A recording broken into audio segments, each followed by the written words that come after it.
Hello. Testing. 1, 2, 3. Hopefully I am audible. Yes? Please tell me in the chat if you can hear me or if you can't hear me. Yep. Okay. I am audible. That is absolutely delightful. Wonderful. How are we all doing this beautiful evening?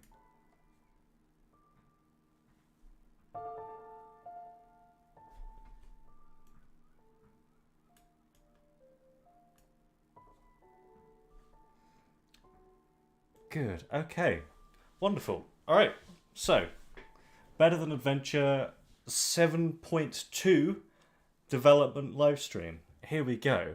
This is obviously a little different from previous ones because unlike the previous ones, you've all had access to the content in this one for a little while now, thanks to the nightly updates. So, starting off, first of all, quick question. Is there anyone in the chat right now who is brand new to this, who has never even heard of Better Than Adventure and is pretty much just here for the vibes? Anyone at all? Let me know.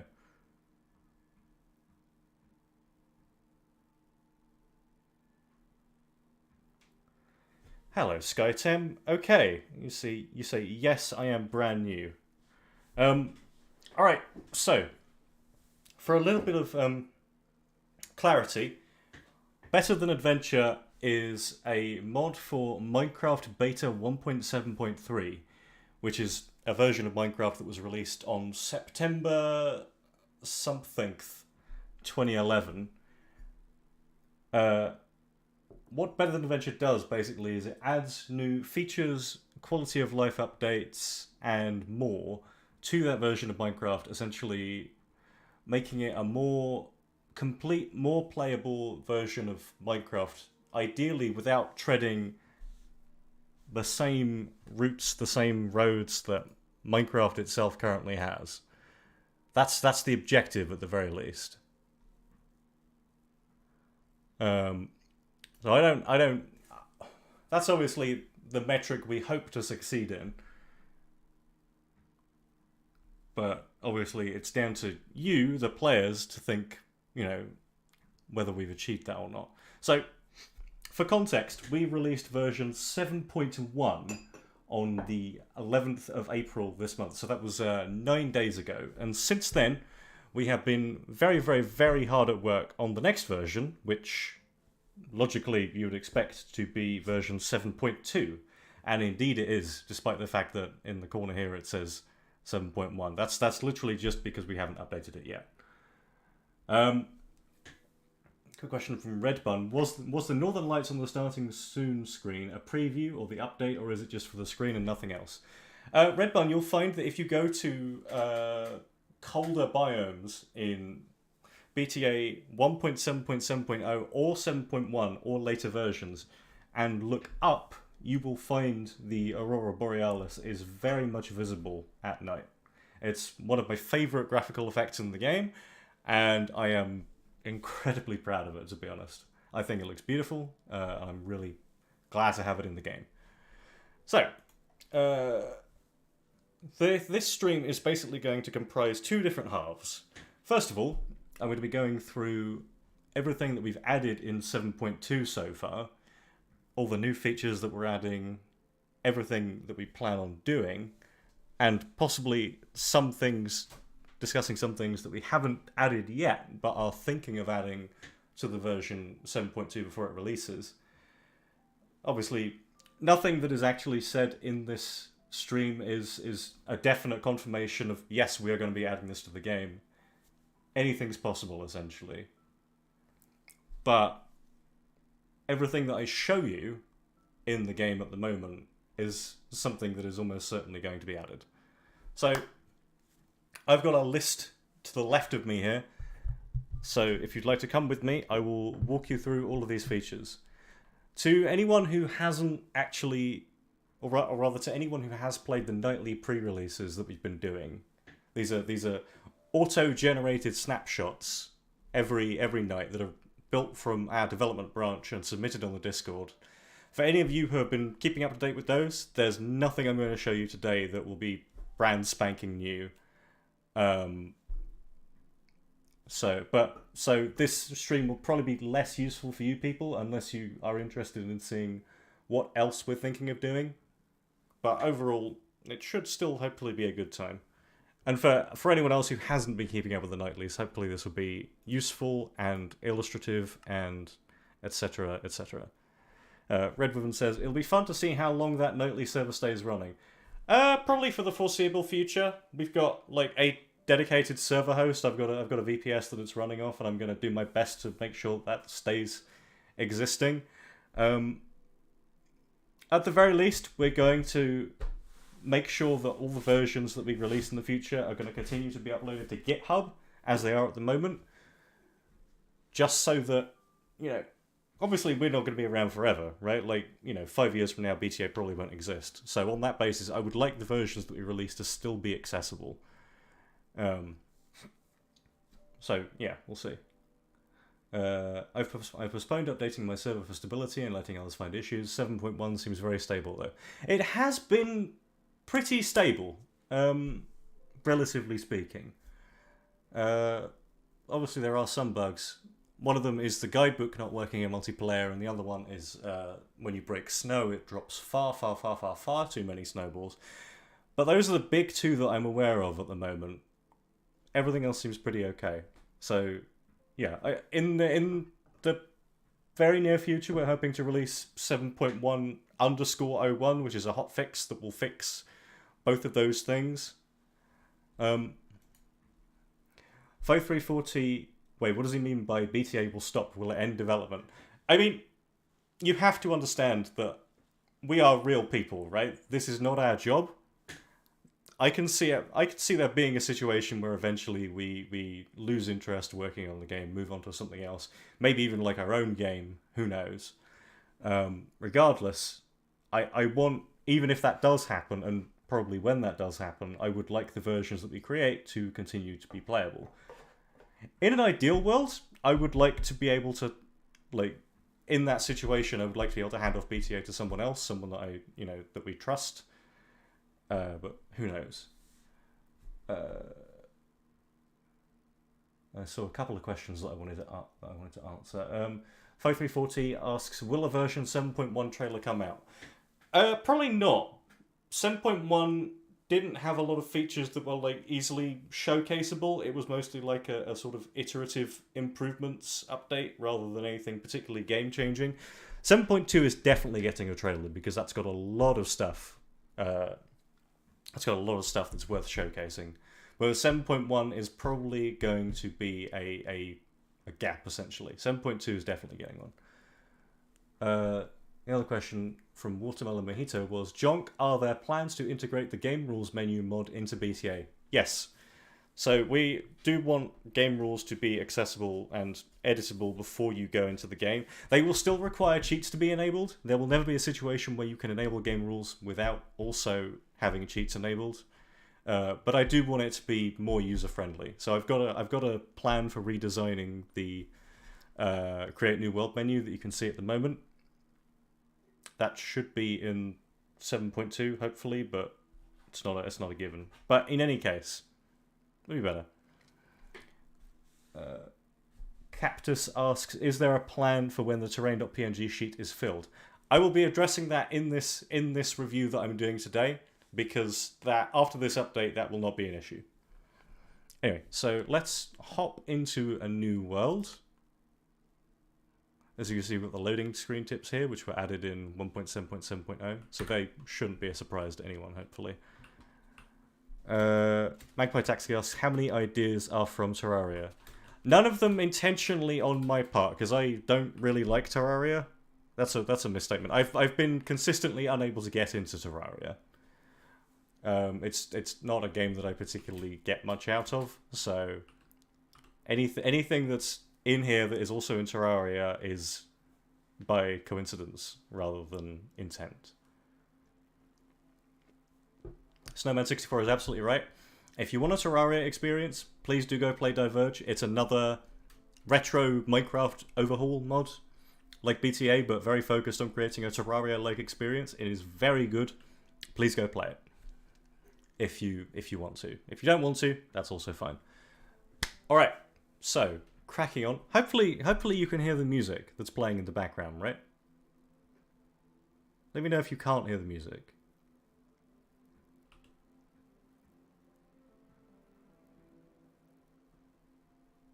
We can't. Okay, let me crank that up just a little bit. Is that better?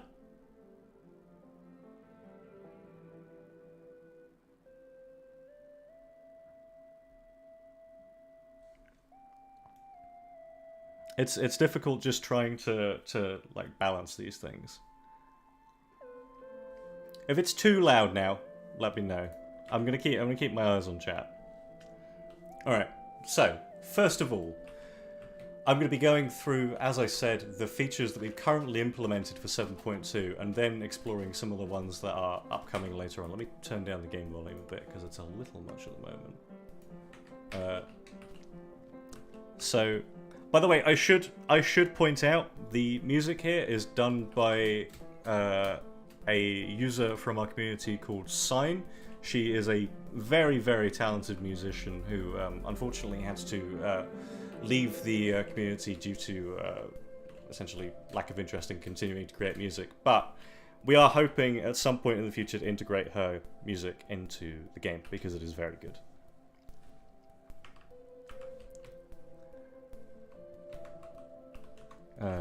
DJ R3W says, is there or will there be an option to turn on cheats in a world that wouldn't require you to use third-party apps?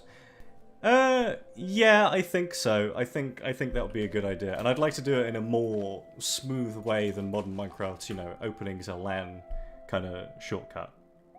If you know what I mean. So, alright, so I'm getting sidetracked. So first of all, one of the things I should immediately point out is the creative menu has had a little bit of a tweak in appearance.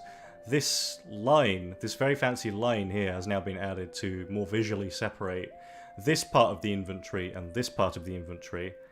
This is going to be leading up to a more full rework of this part of the inventory, so I've got some plans there in terms of being able to make this part of it larger and smaller as you desire, some tabs along the side inspired by the guidebook, that kind of thing. 534T says, when you do stop developing BTA, do you ever think of passing the project down to someone else trustworthy? I would love to. I would love it if BTA was the kind of thing that could go on indefinitely. But obviously it is a matter of finding the right person or group of people essentially who very much share in the same vision that we have at the moment. That's the real thing. F15 Danny says, will there be custom flat worlds like in Legacy Console Edition? Yeah, I hope so. One of the things we're planning to do eventually is world settings, which will allow the user to customize not just like flat worlds, but any world. So you should be able to like modify the distribution of biomes, change how seasons work, that kind of thing, all in game. Matty Simonson says, well, you add a graphing mode to the creative mode. I'm not sure what you mean by that, sorry. So, first of all, I keep getting sidetracked by comments, so apologies for that. Let me show you, first of all, we are adding to this version 4? We're missing one.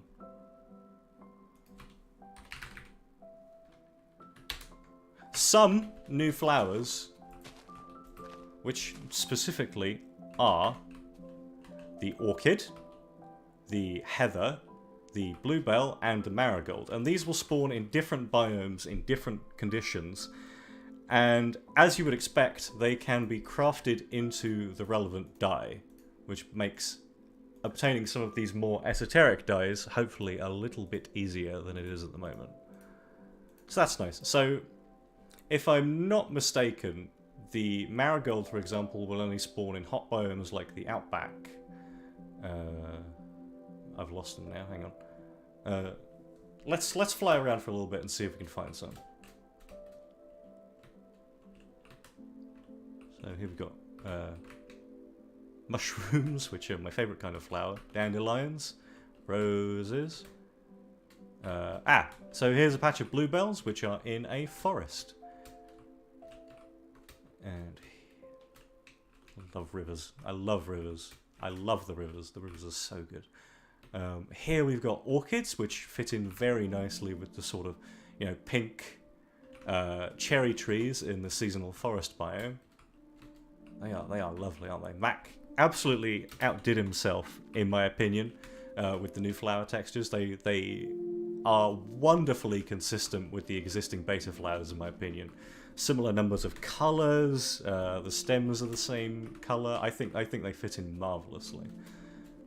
Obviously, nothing that you see here is final, so these textures may end up getting tweaked before they fully release in 7.2. But who knows? Watch this space.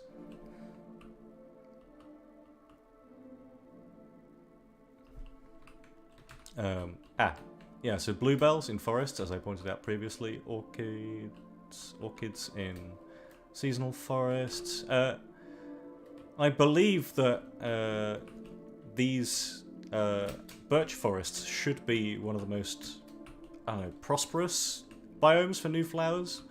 They are specifically designed to have a lot of flowers in them because that creates a really nice aesthetic, in my opinion. Alright, so that's the first system. So second thing I want to show off, and this one is going to be a little bit controversial, but bear with me a sec. I'm going to give myself some pork chops. So as you can see, these pork chops, and all foods at the moment, in fact, stack to 16. This is a very considered balance change. And there is a very good reason why we have now allowed it to be stackable to 16. And I'll show you why that is if I hop into survival mode. So if I do /harm 10, if I do /harm Jonkadelic 10, and switch out of peaceful mode, sorry about this, you can see that if I eat the pork chop, it now heals over a number of seconds rather than instantly.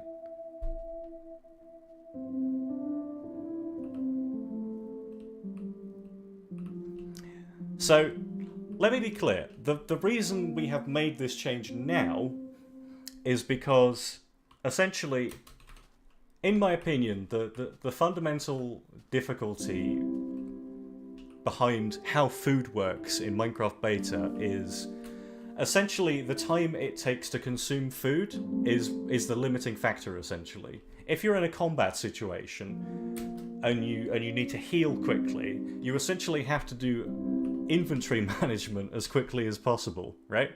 Which is good because it means that there is a fixed delay in how quickly you can heal, but it's also a little clunky. So the idea here essentially is to simplify that by ensuring that you still have to it still takes time to heal. You still have that same stress of having to heal quickly without the clunkiness of having to do inventory management. And it also has the benefit of now allowing to, stack multiple foods at the same time. So it's got that added convenience without removing what makes combat challenging in beta. And it also doesn't add a hunger system. So, yeah. And going along with that, we also have pumpkin pie. So this is a new addition, which is crafted from 3 buckets of milk, some sugar, some pumpkin, and 3 wheat. And much like the cake, this is something that you can plop on the ground and eat. So unlike the cake, this has 4 slices rather than 3, and it still heals.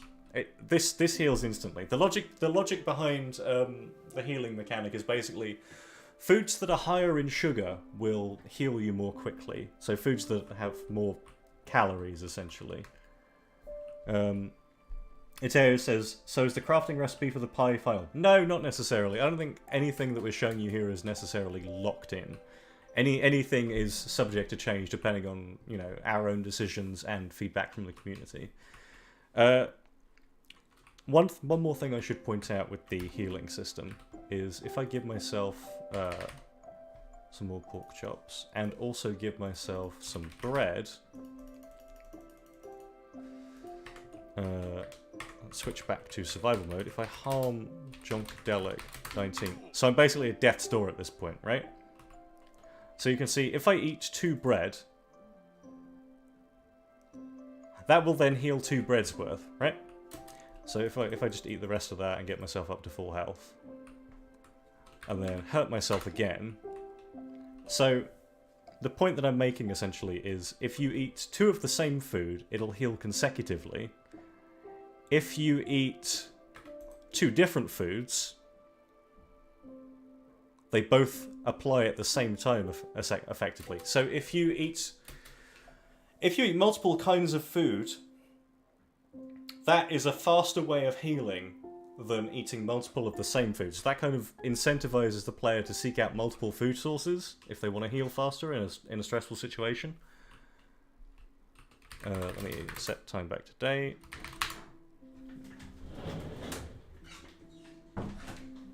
Right, so that's the new healing system. Next thing I want to show off, and this is a very cool change. Pixel Gamer XVlogs says, would the healing system be configurable, as in being able to change if it heals instantly or not and change the stack limits? I'm intending to add a game rule that allows you to switch between the existing behavior and the new behavior. So there'll be a game rule that allows you to disable, you know, food stacking and the new healing system, and you know, just because I understand that this is going to be a fairly controversial change, because one of the most iconic things about Minecraft Beta is the way that food doesn't stack and heals you instantly. So I don't necessarily want to upset everyone by making that change and making it permanent, but it is intended to be the default way to play BTA from now on, and it is going to be, you know, the way that the game is balanced, so you may have an unbalanced experience by playing with the legacy behavior.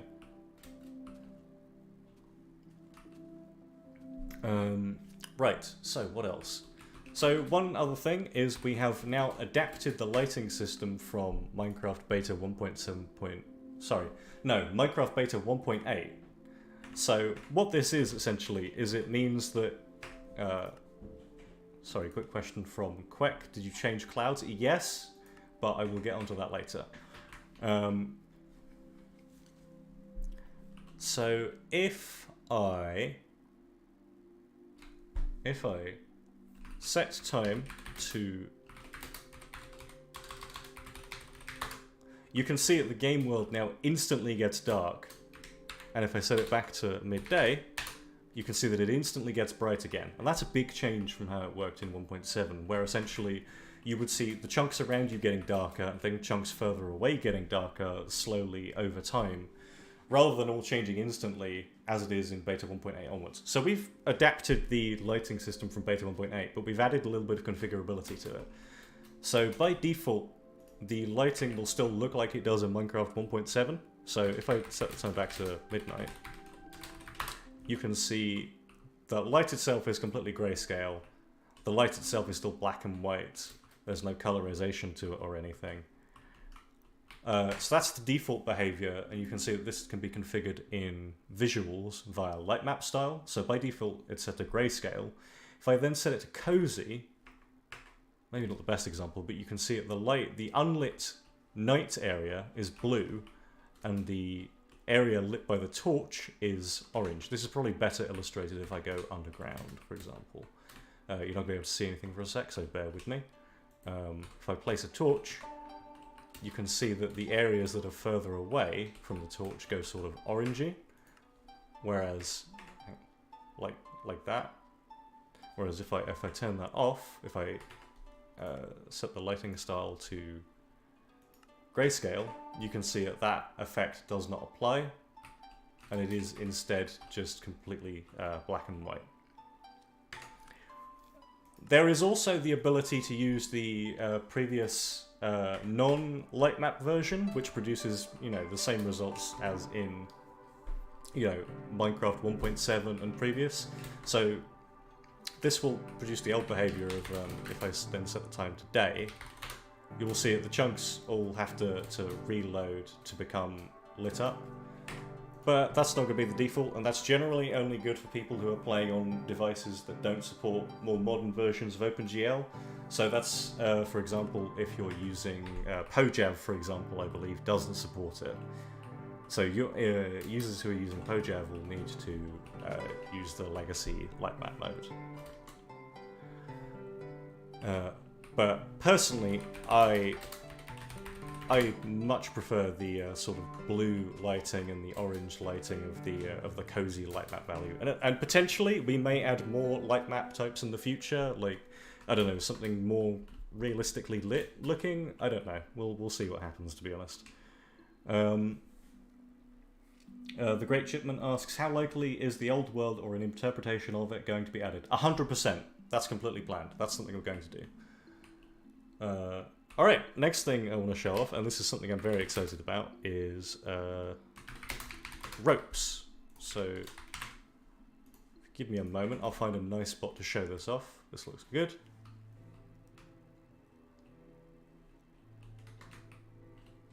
You can now place... oh dear.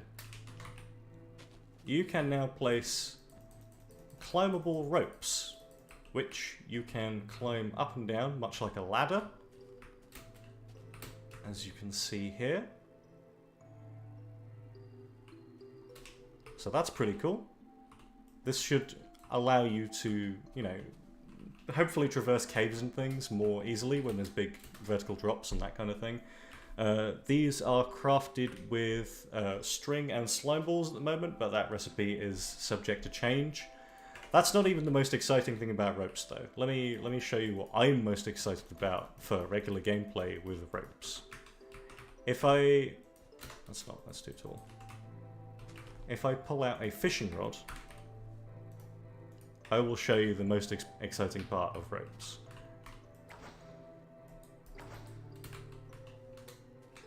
You can essentially use the fishing rod as a grappling hook for ropes. So if you hook onto ropes and then right click, you yourself will be pulled towards the rope. So that means you can do fun things like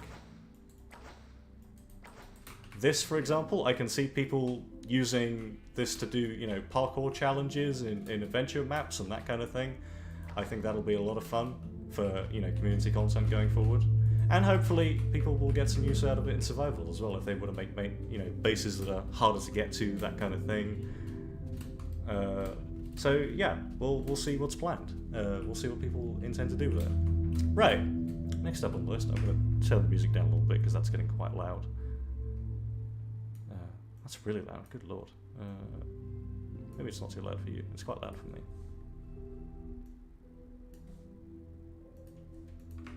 Okay. Right, so next thing I want to show is the new biome we've got coming in 7.2. So if I do biome, locate Minecraft, go on overworld.Katinga, 5.4, 2.6, 5.6.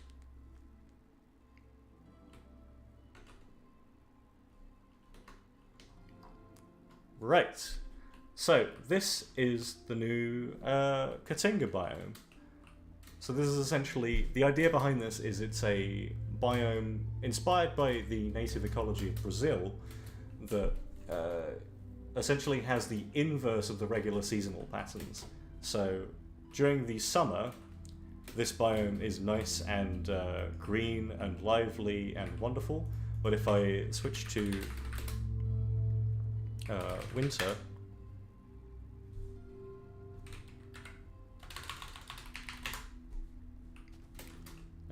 maybe I've got that backwards. Okay, I don't remember exactly how the Katinga works, but it's essentially the default of the normal the inverse of the normal behavior, and that's what makes it special. And as you can see, it's comprised of these baked mud blocks, which are in 1.7.7.0, but don't spawn naturally, I believe. We kind of wanted to add a biome that is entirely that, and they come with a new variant of tree as well, which is called the it's called the Brazil wood tree. Now, fun fact. The name Brazilwood actually came first. The country of Brazil is named after the Brazilwood tree. And this is a natural source of red wooden planks, which we didn't have previously. If you look up pictures of Brazil wood, it has this incredibly vibrant red wood inside that looks incredibly beautiful, and you know, we thought that that was worth including in this biome. The texture for it is still subject to change. We're trying to iron out exactly how we want both the leaves and the logs themselves to look. So yeah, watch this space, and we're likely to add things like more shrubs and things, possibly ground pebbles to the Caatinga as well. So this is very much not finished yet.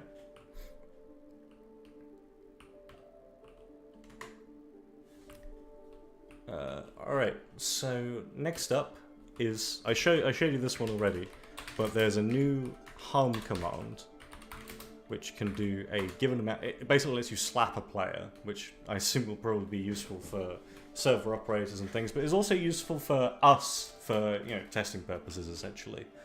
So it's more of a debug command than anything else. The updated creative inventory appearance I already showed you.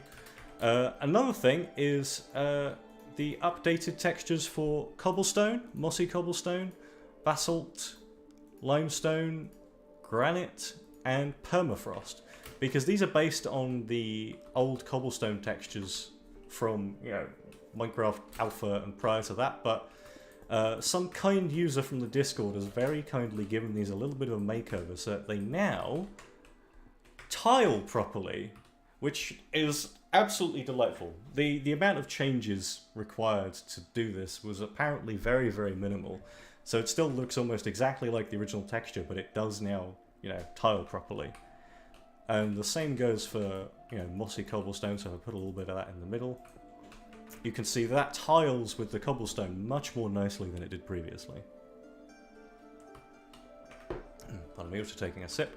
So the same is true for cobbled basalt. That now tiles nicely. Cobbled limestone.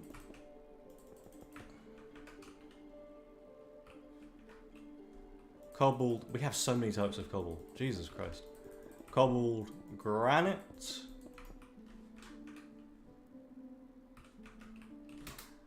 And cobbled permafrost, last but not least. Oh, it's getting foggy. Very nice. Yeah, so these are all much nicer looking than they were previously. Let me just get rid of this weather. There we go.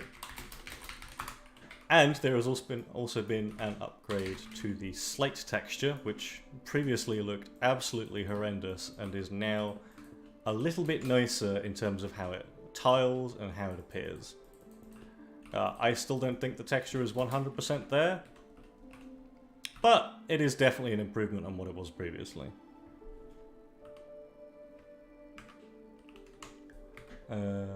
Right. Okay, so next thing on the list is braziers. Grab a fire striker.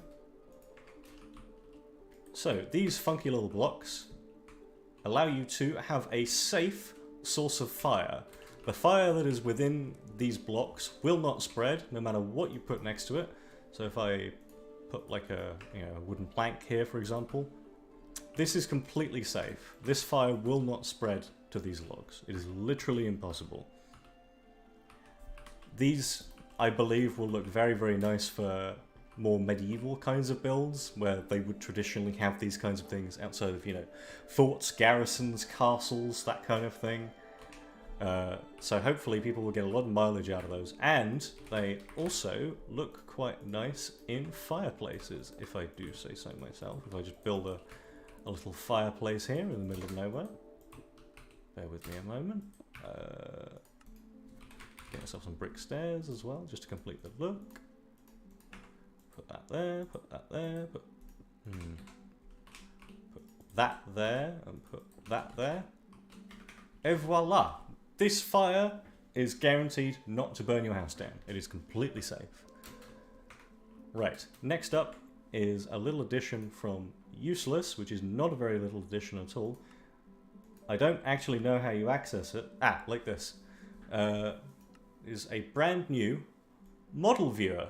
So this is based on photo mode and uses a lot of the same code, and it basically allows you to preview the models in game in a, you know, sort of floating imaginary world, if you like.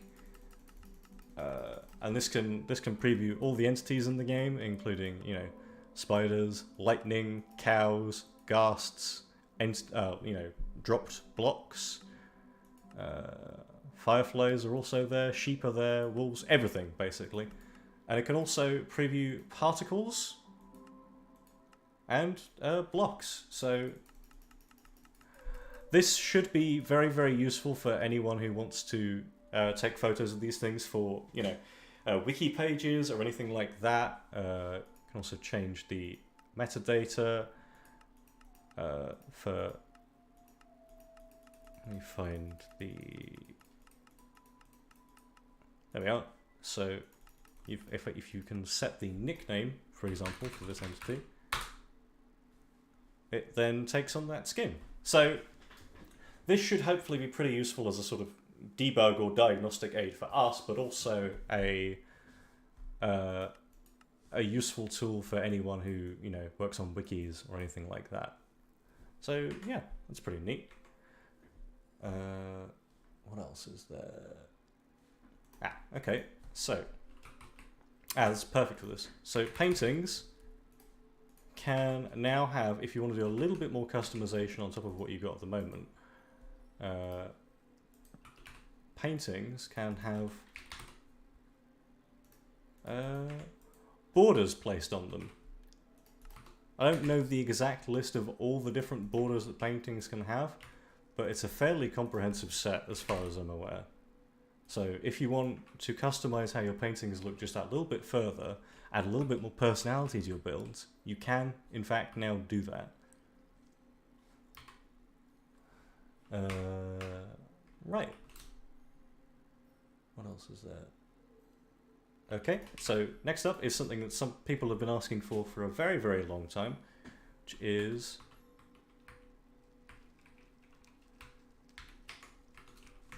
the ability to use painted wood with doors. So that means that you can finally theme your buildings to essentially look how you want them to look without having, you know, a random door that sticks out in the middle of it.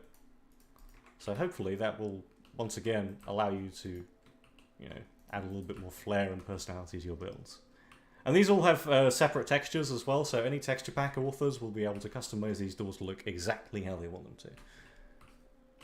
And obviously, these same rules also apply to trapdoors. So they also can be colored. Sorry, give me a second, it's getting very hot in here.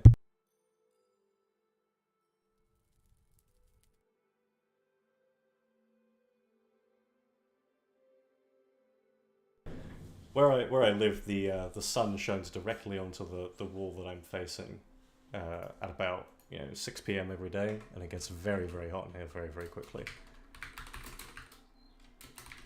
Yep, so some of you have already seen this. Glass doors to go alongside the glass trapdoors that we currently have in 1.7.7.0. So now the set for both is complete.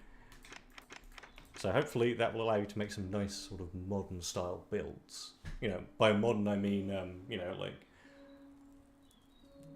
real world modern architecture rather than, modern Minecraft.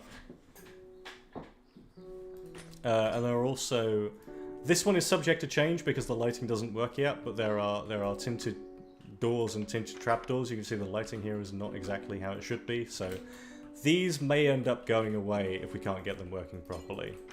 But watch this space, because they're not a given yet. Next up is the texture stitcher. So, if any of you are familiar with how texture packs work in Minecraft 1.7.3, let me switch over to my IDE for a second. So, hopefully you can see this. What is the best way to show terrain.png? Hang on a sec. Hang on some more seconds. Yeah, thank you, Useless. I just want to show where we come from first of all. So if I check out the previous version, so 7.1.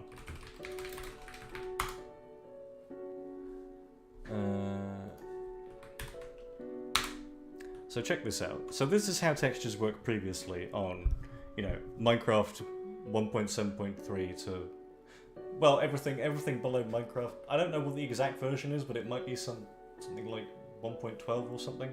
All the textures in the game were on a single sheet that was 16 by 16 textures wide.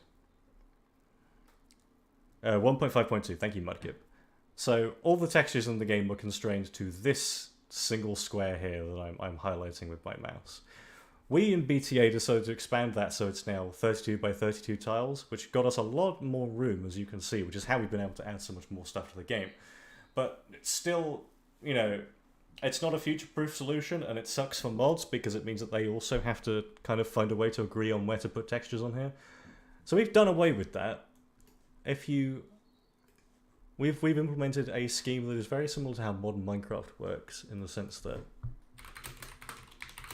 textures are now split into individual asset files. So, hang on a sec. If you look at the sidebar on the left here, you'll see that each texture is in its own file, and they then get stitched together at runtime. So if I go back in game and hold F6, this is purely a debug thing, but you can see the result of this stitching. On the left, you've got all the tiles in the game. In the middle, you've got all the items, and on the right, you've got all the particles. These atlases are generated dynamically at runtime, and as you can see, there's you know, the game looks exactly the same as you would expect. But this should offer both ourselves and modders a lot more flexibility in how and where and when we add new textures. Oh, I'm sorry. Thank you. Right. If you look at the atlas on the left, you can see all the blocks in the game. If you look at the atlas in the middle, you can see all the items in the game. And the atlas on the right shows you all the particles in the game. So this should allow both us and modders a lot more flexibility in how we add textures and how we work with textures. And overall, it does also support differently sized textures as well. So if for whatever insane reason you wanted 32 by 32 textures specifically for your mod, you could do that. It would look bad, and I don't know why you would want to do it, but you could do it. Right, so that's pretty cool, and that's something I'm very much looking forward to. The next one is a fun little technical block that should interface quite nicely with how we prefer to do item handling in BTA and item sorting, and that is the gold mesh. So you may be familiar with meshes as they exist at the moment in BTA. These are essentially blocks that will allow any item that you throw at it to pass through. These are quite good for things like, you know, basically acting as a sieve or collecting items from mob farms or anything like that. The gold mesh is basically an advanced version of that, where you can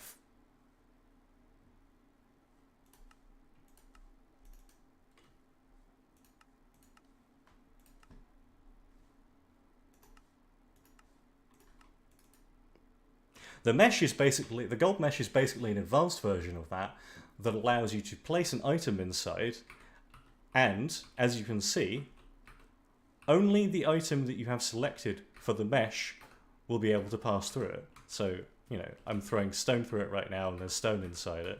If I try and throw, you know, a mesh block or even a gold mesh block, it will not pass through. Only the item that you've selected will be able to pass through. So that essentially allows you to easily filter outputs from, for example, mob farms and put them in the basket that you want them to go in. You know, using water as a method of conveying these things. And as a secondary bonus usage, these mesh blocks also work as quite a nice display, or like item display. So you can put, you know, like a clock in there, for example, and boom, you've got a little item display, you know? So I think that's pretty nice. So that is it for the gold mesh. I think the mesh should be renamed to Iron Mesh. Yeah, it will be. It will be. It will be. All right. So now that's gone, let me re-enable light maps. As I say, this is still like a pre-release version, so there will be crashes and things occasionally. Right. Next up is ceiling pressure plates and floor pressure. Well, floor pressure plates already exist. The ceiling pressure plates and ceiling and floor buttons and levers. So as you can see, if I place this here,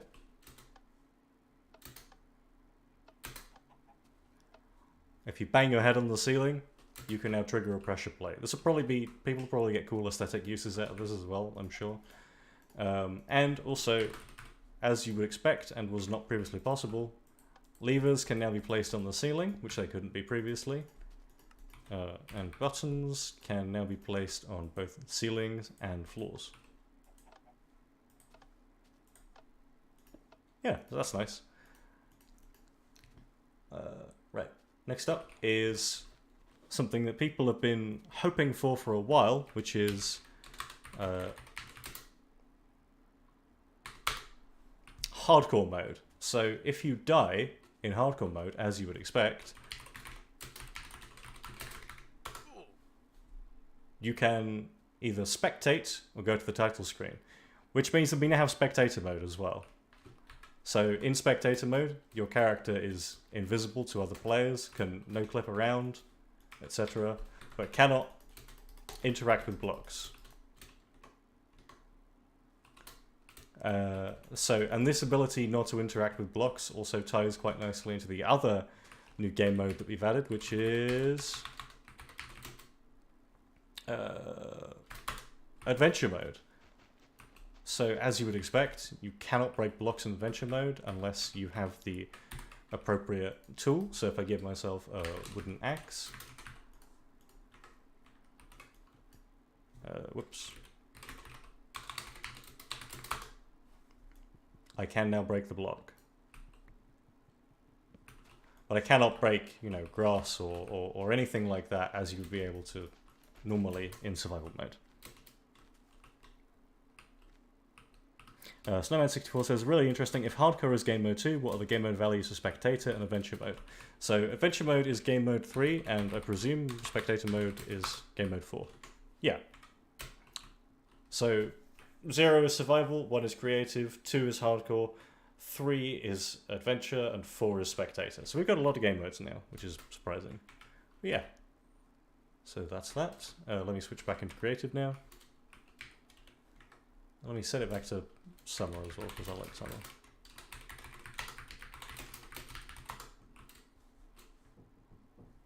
Just let all the chunks update. These normally refresh in the middle of the night, so you don't notice it, but if you do it in the middle of the day, it's a little bit more awkward. We've also refactored how dungeon loot works, but that's not something I can really show off, other than from like a code perspective. And also, bows have had a fun little tweak, where they will now display the arrow that they are going to shoot. So if I get myself a gold arrow, a regular arrow rather, you can now see that that gold arrow, why do I keep saying this? That arrow is now visible in the bow. This is done by purely like messing with the model rather than a texture level change. So as you can see, there's actually 2 layers here essentially, one where the arrow is and one where the bow is. If you look carefully, you can just about see that. Yeah. And same thing goes for gold arrows. So you can now see it, you know, you're holding a gold tipped arrow in your bow. And as you would expect, it fires golden arrows. And I believe the same thing goes for the quiver as well. That will show purple arrows. Yeah. So that, along with some other changes that will be upcoming to arrow selection, should hopefully make it a lot easier to know what kind of arrow you're going to use when you're going to use it.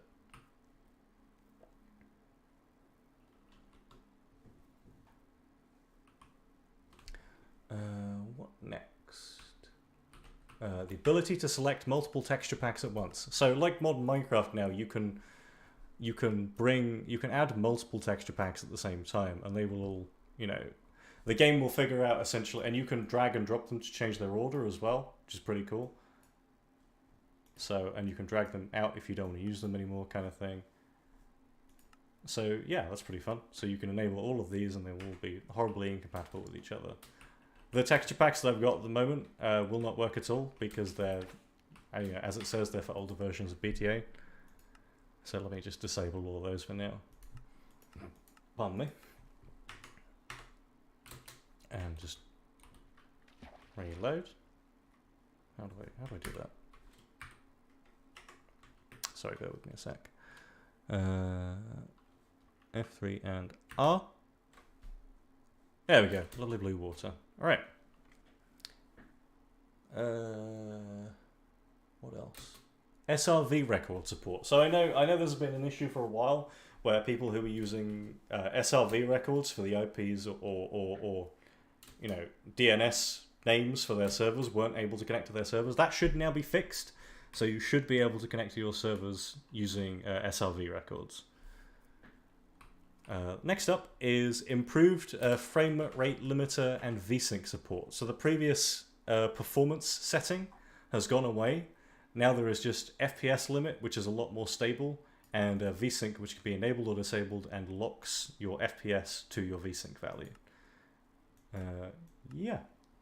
So I now play with my FPS limit set to 100 because that FPS limit is a lot more stable now and doesn't make the game feel as laggy. Alright, and this is something that I've added literally today,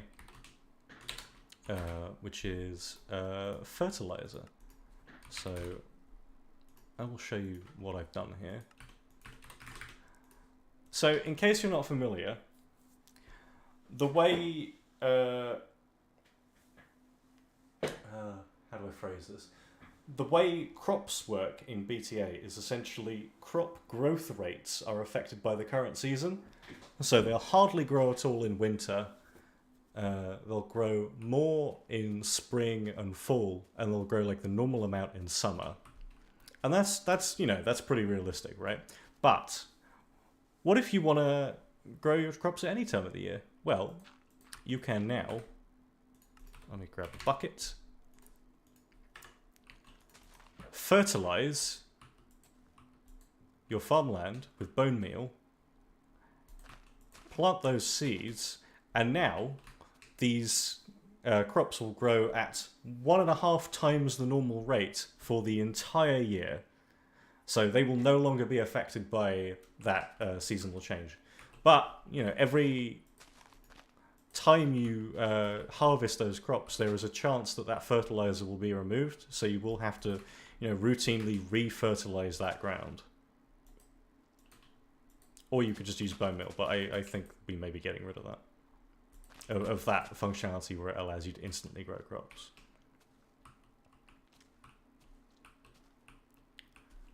So, yeah. And last thing that we've got to show off at the moment are the improved cloud appearance. And really, this is perfectly timed. So, one thing you'll see is that clouds now go a lot further off into the distance and tend to basically fade out as they get away. That wasn't possible previously. So previously there was just a hard edge where you could see new clouds pop in. And I wasn't very fond of that. But you can see now as well, as the sun sets, the clouds slowly turn more orange in line with the sunset color. So I'm just going to turn off my HUD and we can sort of watch this beautiful sunset together.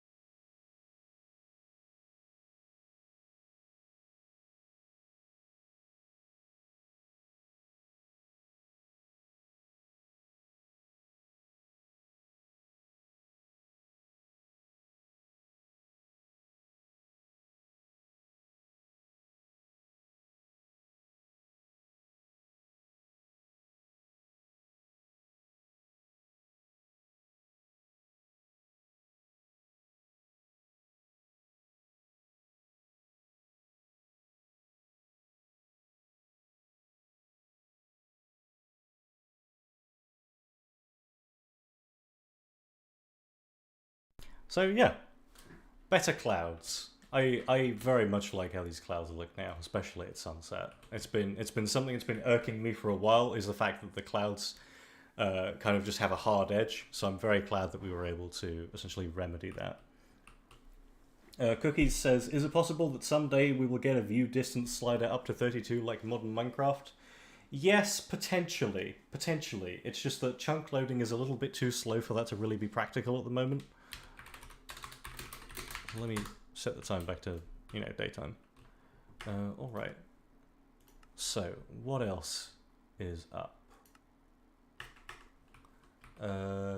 That's actually everything I've got on the list. So, everything you've seen so far, that is basically 7.2.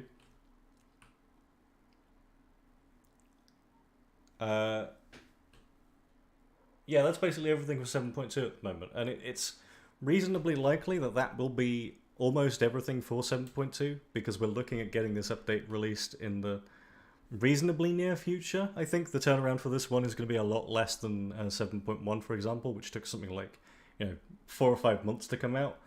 This one will be out much sooner than that. We're hoping to have it out by, you know, the middle of the year at the absolute latest. So, yeah, watch this space.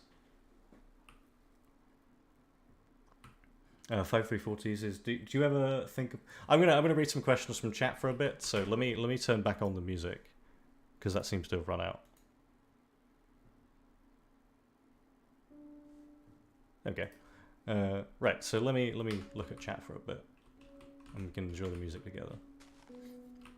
So 5340 says, do you ever think of adding a boss mob like the Ender Dragon or Wither?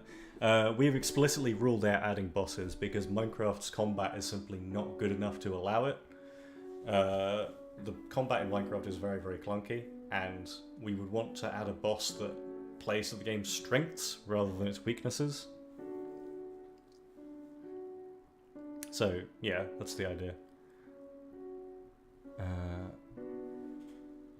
Let me have a look. Is there or will there be a place to see a list of all commands? You simply have to type /help, and there they are. Can you show how all food stacks? Currently it all stacks to 16, but that may be tweaked in the future. Could there be a... Oh, right, thank you, Ananasic986. There is, in fact, a cloud height slider now. So, brand new to today, if I turn this slider up, it raises the clouds. This is the highest they go. This is pretty high up, to be honest. I don't know why you would want them much higher than this, because this is well beyond the maximum height of the game. But yeah, they can go all the way up here now. And the lower limit is literally just the default height, which is all the way back down here. The Skilled Fox says, is there plans to have different food stacked at different levels for balance, or is that still under debate? It's still under debate.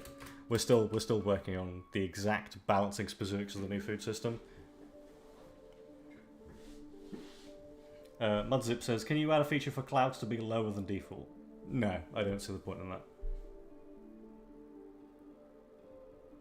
that. Console crafting GUI in the future. That's not going to be added to the game by default, Alban Marku. It's not going to be added to the game by default, but it is a mod called Better Than Legacy, which is currently available on the Discord. I don't think it has a place in the vanilla version of BTA, personally.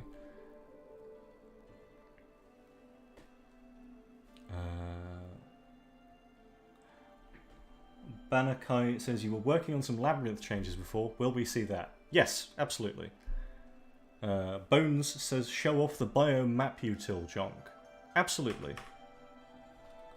Quite a Fancy Emerald says, it is a crime to ask this, but will you ever consider adding a sprint feature that is toggleable for those that wish for legacy movement versus normalish movement? You can play that right now in 1.7.7.0. That is a game rule. So if I do game rule, allow sprinting true, oops, you can sprint. It is already in the game. Go nuts. Evelyn Meenan says, will there be any update to the controller support like rebinding? Yes, that is coming. It's not implemented yet, but it is definitely on the list. Matthew Megapixel says, when can we see big oak trees? So in terms of the big spooner trees that I showed off in development screenshots the other day, that is what I'm going to be working on today, during this stream. I'm going to be working on getting those to spawn naturally, figuring out what conditions I want them to spawn under, and hopefully, you know, making them work nicely in the base game.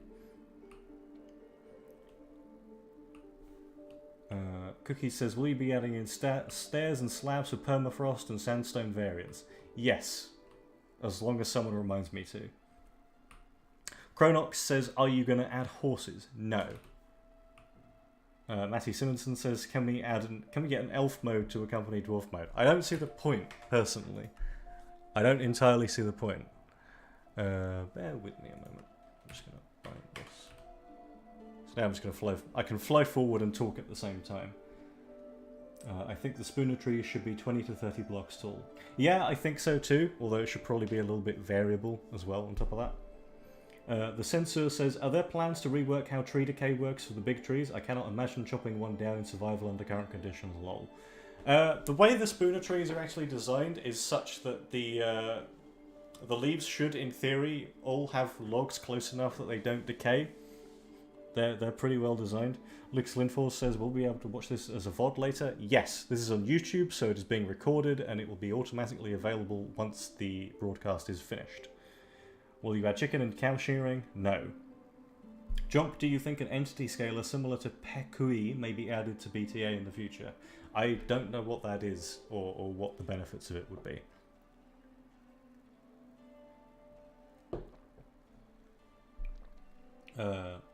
Will there ever be new types of plants added to the desert? Perhaps plants such as Seguro, cacti, or agave? Maybe. If someone can think of a compelling reason to add them, then sure. Do you ever think there will be a hostile entity that flies in the overworld, or do you think the ghast is annoying enough? I could see there being some hostile flying monster in the overworld that spawns at night. I don't know what it would be exactly. Maybe like, I don't know, vampire bats or something could be interesting. Is there any chance recipe packs will have their own tab like texture packs and language packs? I don't know, is the simple answer. I don't quite know how those are going to be integrated yet. Robert 2 says, in your FAQ Discord you mentioned reworking minecarts in a future update. As of now, can you tell us what reworks will be done to them? We don't know yet. The idea generally is to add more automation via minecarts, such as the ability to, you know, pick up and drop off items, that sort of thing, item transport, item insertion, etc. All the automation in BTA we eventually want to be entirely Minecraft based. Minecraft based? Minecart based. Lucas says, is there a way to unlock all recipes with a command? It's not a command, it's in the settings. If you go to General and then User Interface, hide undiscovered items, if you turn that off, everything will now be visible by default in the guidebook. Will the game end in BTA, like Final Battle with Ender Dragon? No, the game is going to be completely open-ended forever. There will never be a definitive endpoint to BTA. What is your opinion on adding lights to minecarts or a minecart with lights? That's not possible because we don't have dynamic light. And personally, I don't really want to add dynamic light because I think it kind of fucks up the balance of the game in a pretty serious way. I think one of the most important things about the kind of overall balance in Minecraft, particularly of caving and spelunking, is the idea that you have to move into the darkness to push the darkness back, right? You have to walk into the darkness where there may be hostiles, like, you know, enemy mobs, that kind of thing, and place a torch in order to then make that area safe. If you can then do that remotely, or, you know, not have to do it at all, that inherent danger is then gone. So I don't think there's ever a good reason that dynamic lighting will ever be in BTA. Will you be adding more support for adventure map creators in the future? I want to create adventure maps, but there aren't enough utils to justify it. If people tell us what we need, we will add them. I don't think anyone in the community is a super serious, anyone in the development team is a super serious adventure map creator, so we definitely need suggestions and input on what to add. If you've got any ideas, please go to the Discord, go to the suggestion channel, and tell us what it is you would like us to add. Banakai says, is Nether update or Paradise update coming first? Nether, definitely. Nether. It's unlikely that you'll see any Paradise content until 2025 at the earliest. GeoBugZ7 says, well, without spoiling too much, what will a few of the updates after 7.2 may bring into BTA? Lots of things. There's a development roadmap on the Discord in the Frequently Asked Questions channel if you want to take a look there. Nai, I just answered that question, so hopefully someone else can give you an update. Cactus says, speaking of lighting, will coloured lighting be a vanilla feature in BTA? I have worked so many times trying various different techniques to add coloured lighting in a way that both looks good and is performant, and so far I've managed both of those things individually but not collectively. So eventually, hopefully, if we figure out a good way to do it, there will be coloured lighting. I would love to have it. I think it would be a really good differentiator for us, but at the moment it's just not possible.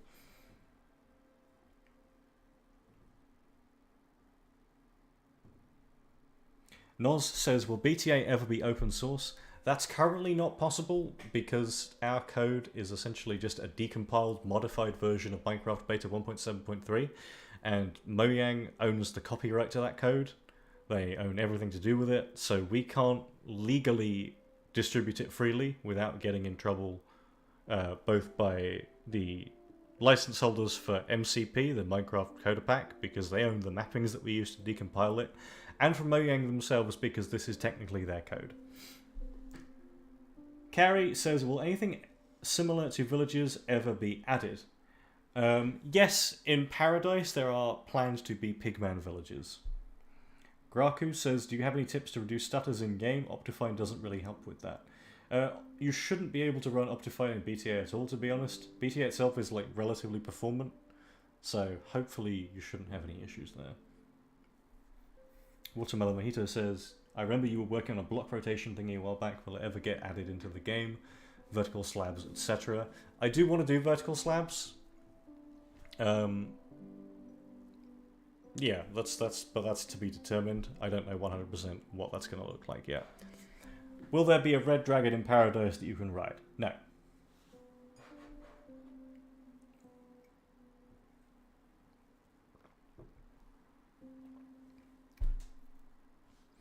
Hot Purple 7 says, Jonk, can you allow talk-in suggestions again, please? You should be able to talk in suggestions unless you've got the no suggestions role. If you've got the no suggestions role, then it's because your suggestions are bad and we don't want to hear them. Mr. Rifter, the roadmap is in the Frequently Asked Questions channel on the Discord. Alright, so I think that's everything I'm going to answer in terms of questions for the time being. So next up, I'm going to take a quick break, maybe 5 minutes or so, just to freshen up, etc. And then I'm going to crack on with adding these big fancy trees that I posted in development screenshots. So yeah, I will see you all shortly.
Hello, hello, hello, hello, hello.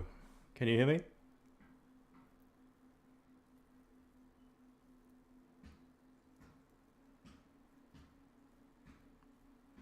I'm back. I'm back. Hello. All right. Excellent. So I will show the biome map. There's one other thing I wanted to show first that I saw someone mentioned in the chat.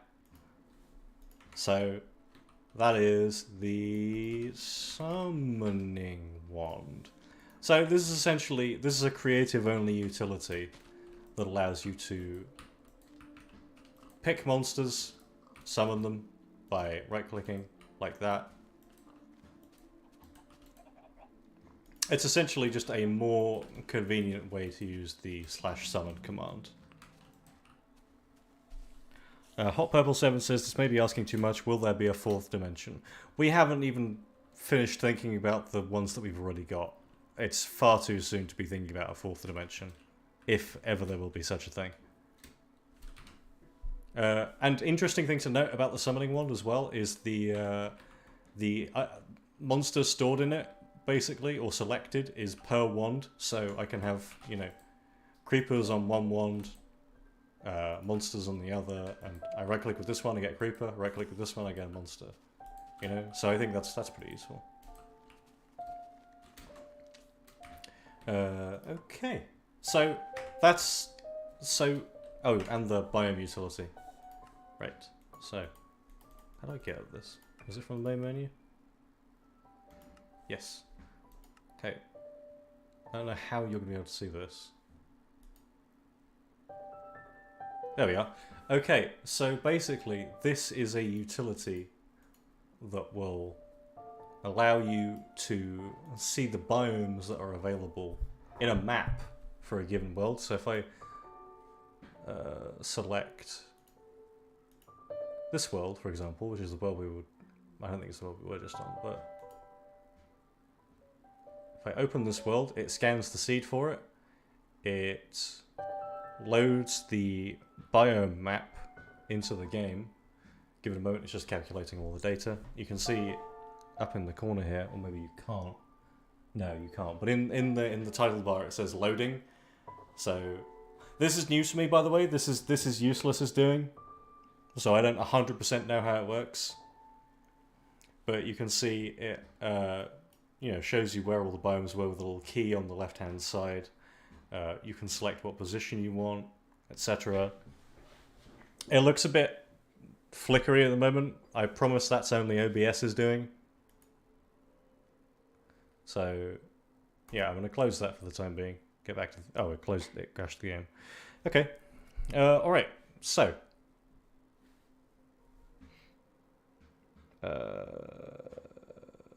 Bone says, will an extended large biomes world type ever be added?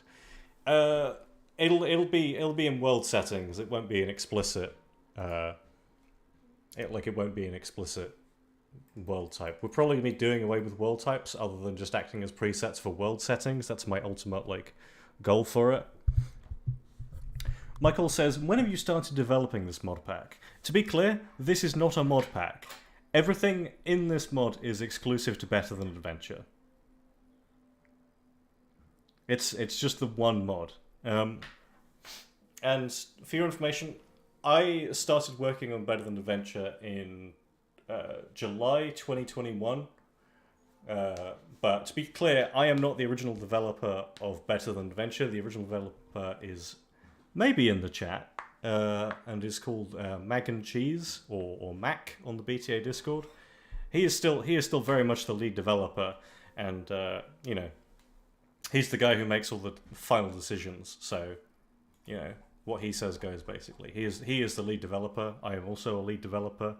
It's a situation. It works great for us. So, yeah.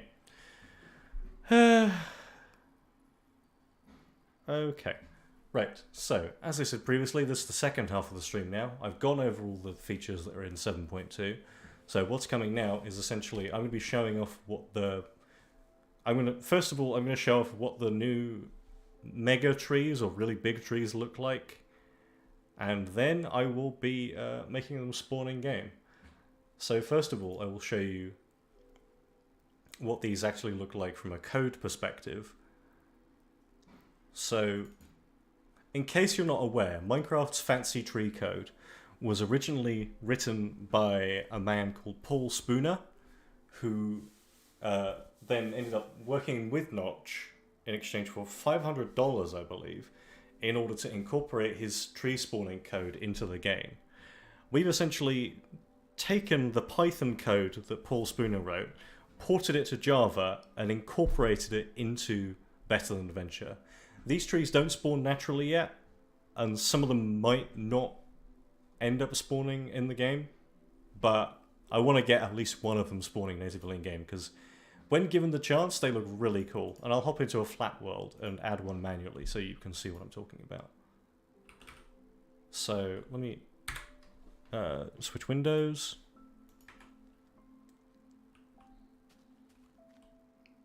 Minecraft, maybe? There we are. Alright, so you should be able to see Minecraft now. So if I do generate list, we can see Spooner Tree Round there. So if I do generate Spooner Tree Round, and then what are the parameters for that? Sorry, bear with me a sec. X, Y, Z, height, trunk ID, trunk data, leaves ID, leaves data.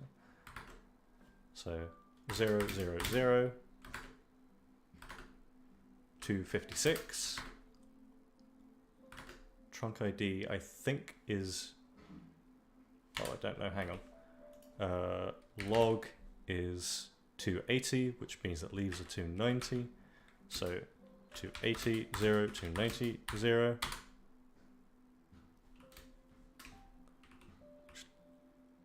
If I just give it a moment for all the chunks, actually I'll just save and reload. Go to full bright. You can see it generates this absolutely insane looking massive tree. You can see it's so big it hasn't even fully loaded all the way in yet. But it is absolutely breathtaking, especially from a distance. Hang on.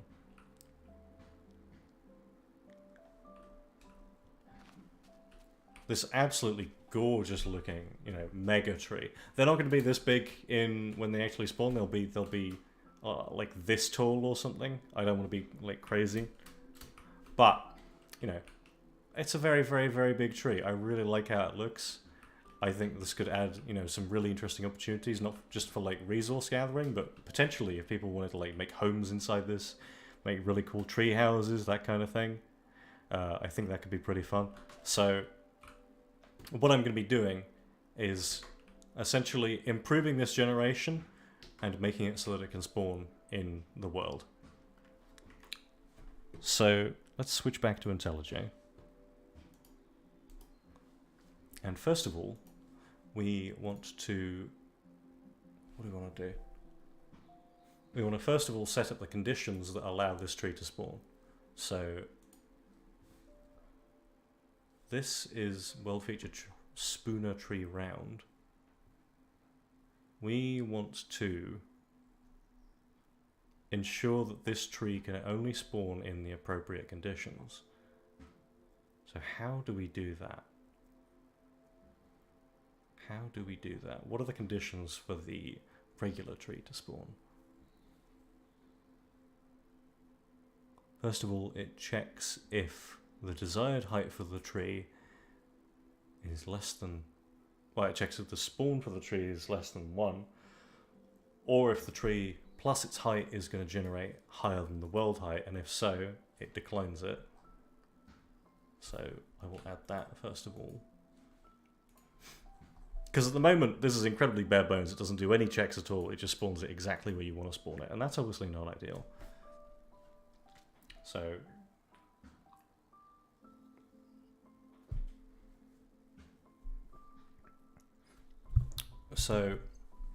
what we want to do is prepare. This prepare function essentially initializes all the data for the tree. So it defines what the shape of the tree is going to be. It defines how tall it's going to be, etc., etc. Does all that procedurally using this code here, which I ported from Python.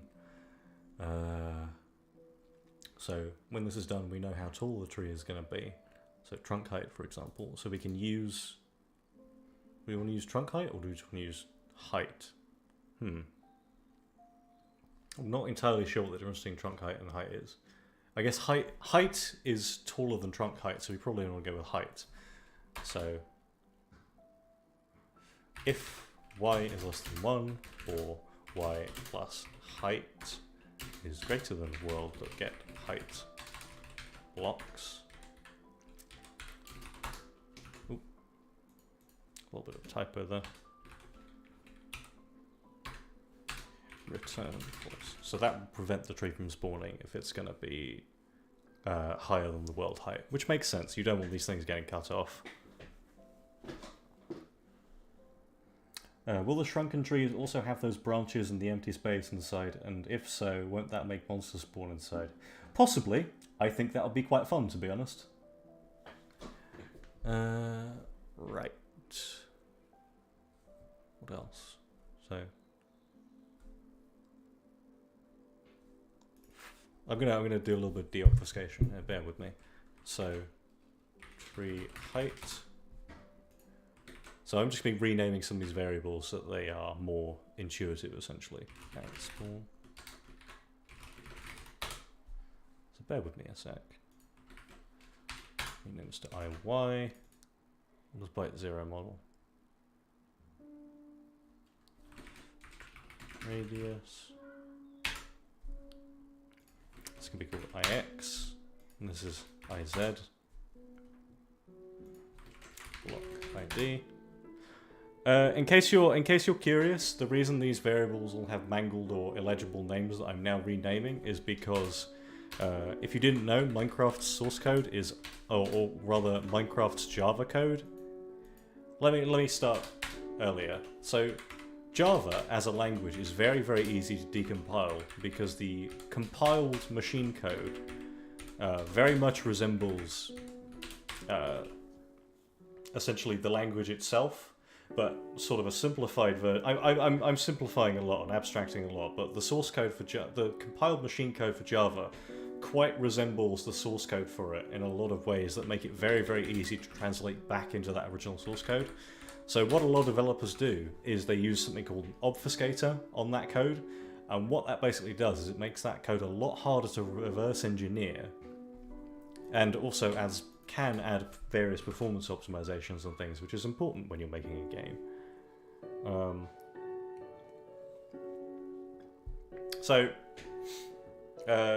For that reason, all of the variables in here have completely random, unintelligible names that I then need to fix myself, and have been doing for the last 3 years. So if you see me rename any variables, that'll be why. It's because they didn't have useful names before.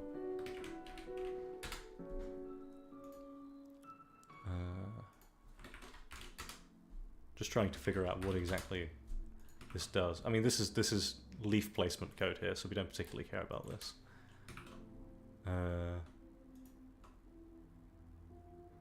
Just looking at what this does. Okay, so this just replaces the dirt, the grass blocks underneath the tree with dirt, which seems like a good thing to have.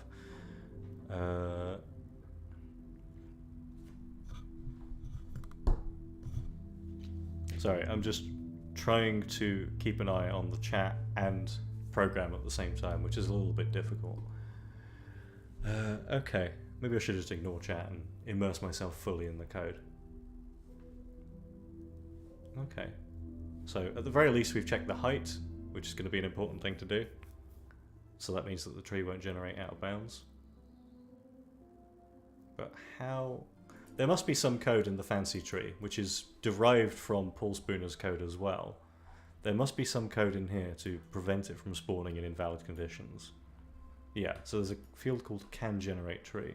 So that's got the top and bottom position of the tree. Checks if the block that it's growing on can spawn tree, so that would be a useful thing to have as well. Maybe I should just copy this code wholesale into the Spooner tree.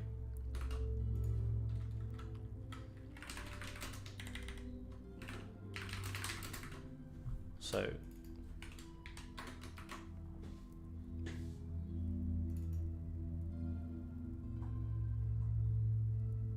okay, so these fields are largely the same. So Dist to mat. We don't have that, do we? Or do we have that? Expected 6 arguments but found 2. Okay. No, I don't want that. Okay.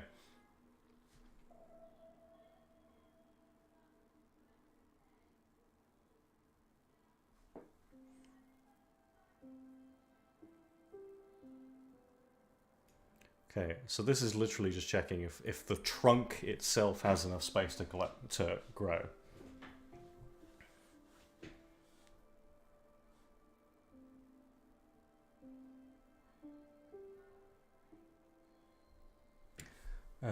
Okay, so how do we remedy this?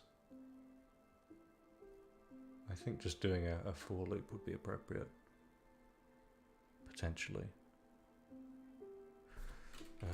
Int y equals pos 1 while y is less than, well, get height blocks y is plus id is world get block id pos 0 y pos 2 if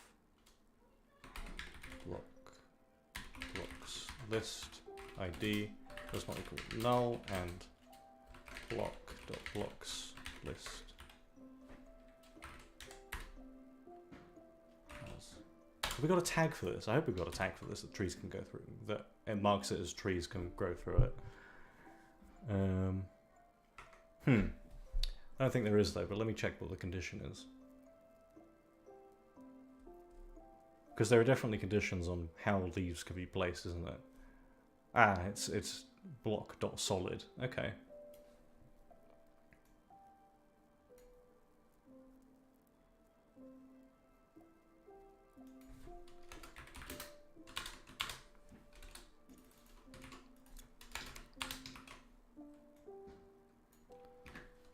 Okay,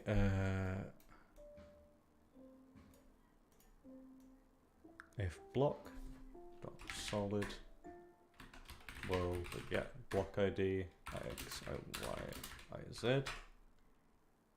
Oh, right, silly of me.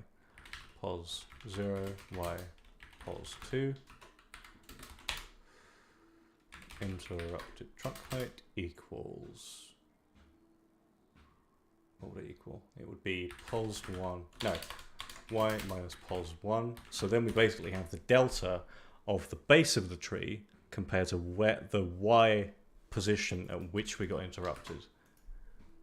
So then we break, so we're not continuing to increment that for every single, you know.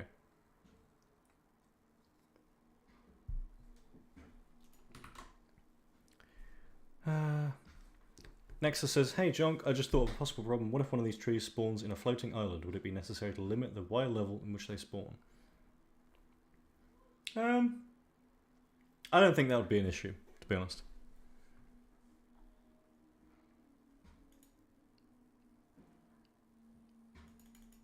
Okay, so we want to make height non-final, I think. That's an important thing to do here.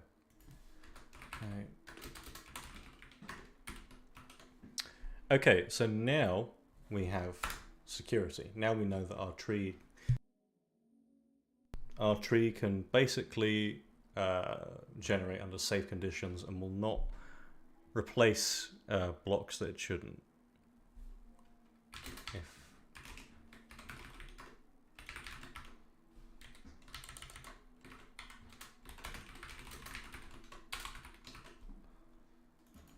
Okay, so now we have a little bit more security. I do want to ensure that the leaf placement does actually take care, essentially. That it doesn't place things in places that aren't good. So there's a function here, or somewhere, assign value. So what this basically needs to do is we have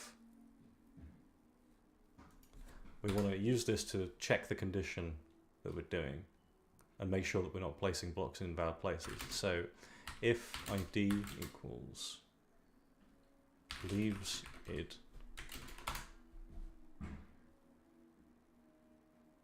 oh, okay, I guess that can't be static then. I don't think it is anyway, or it doesn't need to be, rather. If not block solid, well, we get block ID X, Y, Z. Hello, what's the issue? Oh, right, yeah, sorry, it's an array, not a function. Okay, well, return world set block and metadata with notify? Yes. X, Y, Z, id, meta, return false because I can't place that. Okay, so that should now prevent us from placing leaves in invalid positions.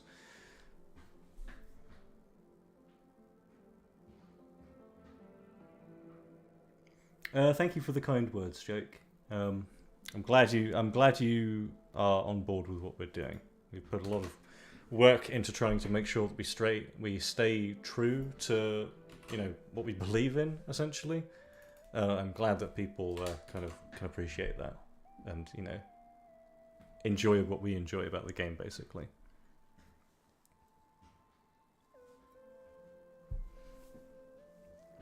Right.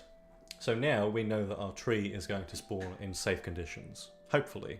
And even if it doesn't spawn in safe conditions, it will at the very least not fuck things up.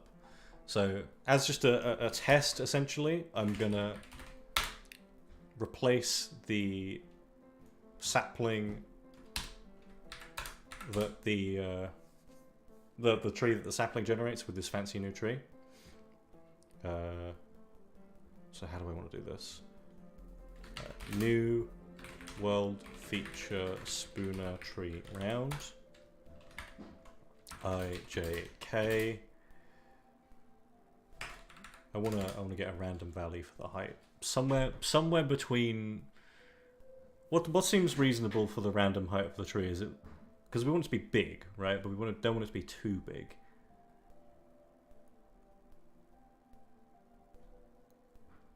That's just Chris Productions asks, will this new giant tree have cocoa beans, or am I confusing that with something later? We've already added a tree that has cocoa beans, so I think adding more of those would be excessive. I think you're all aiming too low. I think around 40 should be the upper limit. So between 20 and 40 blocks. Int tree height equals 20 plus random dot next int 20. Tree height. What's our trunk id? Block dot leaves oak dot id 0 block. Oh, I've gotten that backwards, haven't I? Id 0 log oak dot id dot generate world random IJK. Alright, so in theory, with that change made, our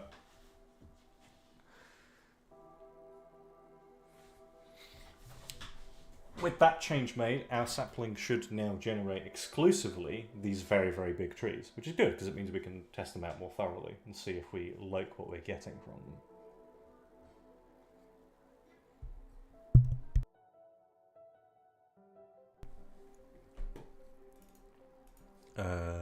Okay, so set the time back to new, get ourselves a sapling, get ourselves a bone. I didn't switch back to Minecraft. So if I now chuck down a sapling right here, did it do it? It just deleted the sapling. Okay, cool. Thank you. What? That's unexpected. Why is it doing that?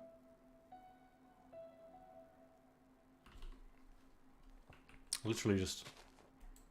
I'm not doing anything dumb here, am I? Is it just consistently failing to place the sapling?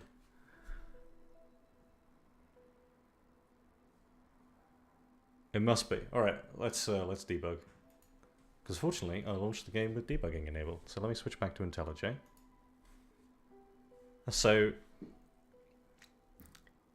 is it generating at world origin? That would be funny, actually. Let's find out. Nope.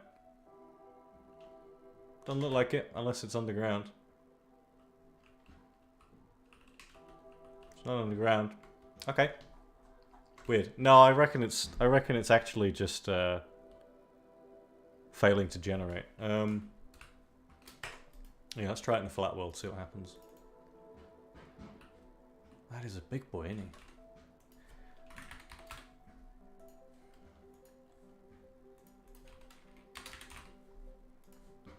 Okay, let's try now.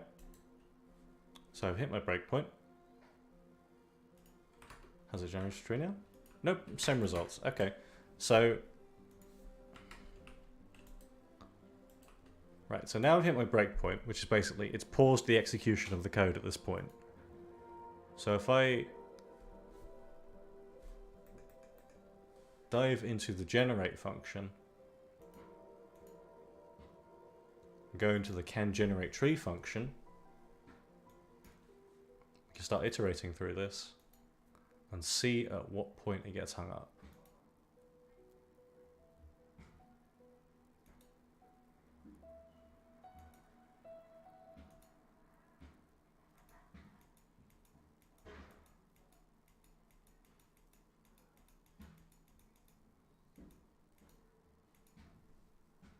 Oh, I see. The default value of interrupted trunk height is wrong. Okay, that's my mistake.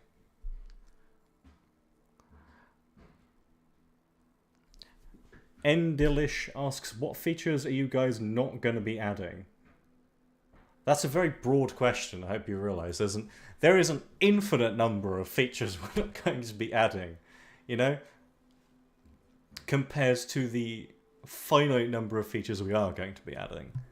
So that's a very difficult question to ask. If you've got any specific features in mind that you want to ask about, go ahead, and I will happily answer those.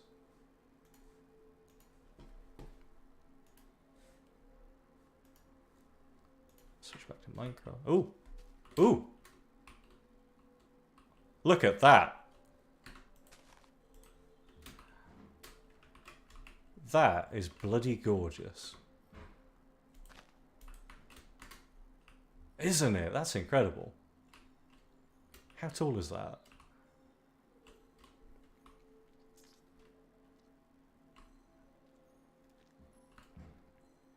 I'm gonna be real with you. I don't think this is tall enough. I don't think this is nearly tall enough. I think we need to set our sights higher. So I'm going to set the limit to a minimum of 40 blocks and a maximum of 80 blocks. And see if that gets the kind of result that we're looking for. Needs to be tall enough to fit a treehouse. Exactly. Okay. I kind of feel that 80 blocks may be a touch excessive. Alright, let's say 60. 40 to 60. 30 to 60? 30 to 60. 30 to 60. I'm doing, in case you were curious by the way, I'm doing something called hot swap, which is basically, it allows me to update the game's code while the game is running, which is a wonderful, wonderful diagnostic and development feature.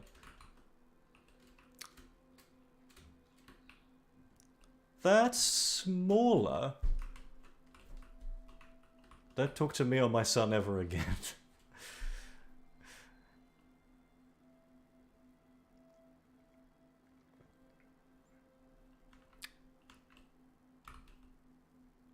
Thank you, Corazon. Hey, love from France.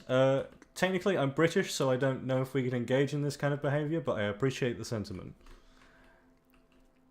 So that's 30 to 60. I think, how tall is this?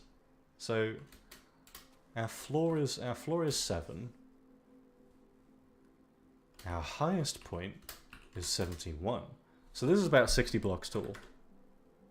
So this is about max height for the tree.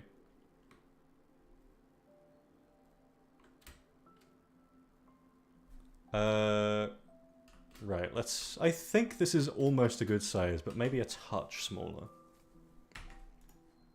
Let's make it 50.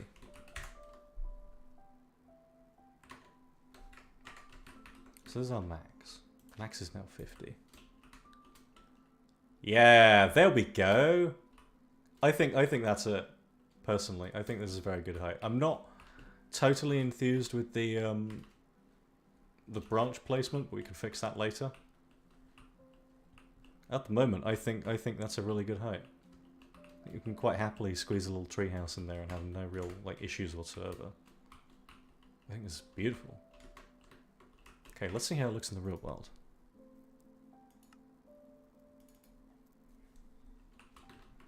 Right, so if I go to, a nice little forest somewhere with a clearing, pop down a sapling.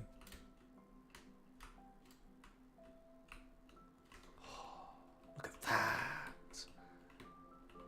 Look at that!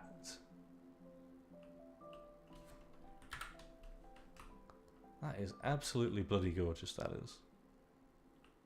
So how tall is that? That's minimum height of 136. And a maximum height of...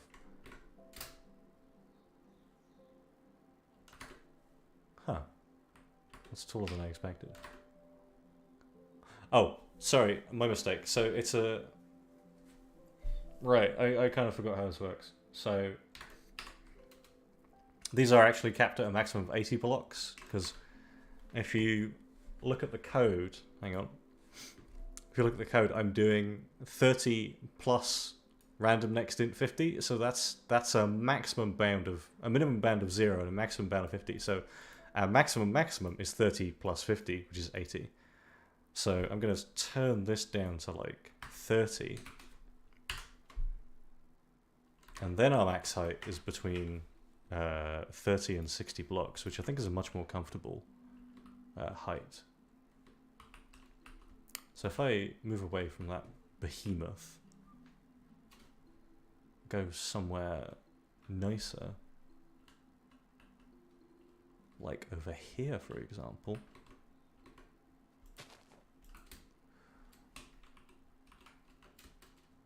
I think that's pretty good. I think it's a pretty good. The thing I want basically is I want you to be wandering around, wandering through your world. You spy something on the horizon. You see that particular behemoth off in the distance, and you're like, oh man, I have to check this out. So you start heading towards that. See you later, Snowman. Thanks for popping in.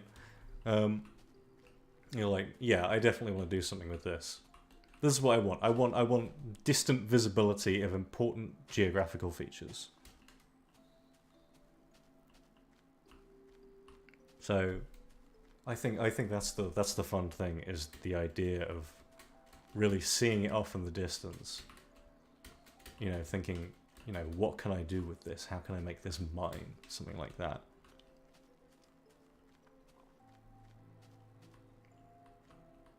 I think when you're actually approaching it, it looks absolutely incredible, especially at this kind of scale.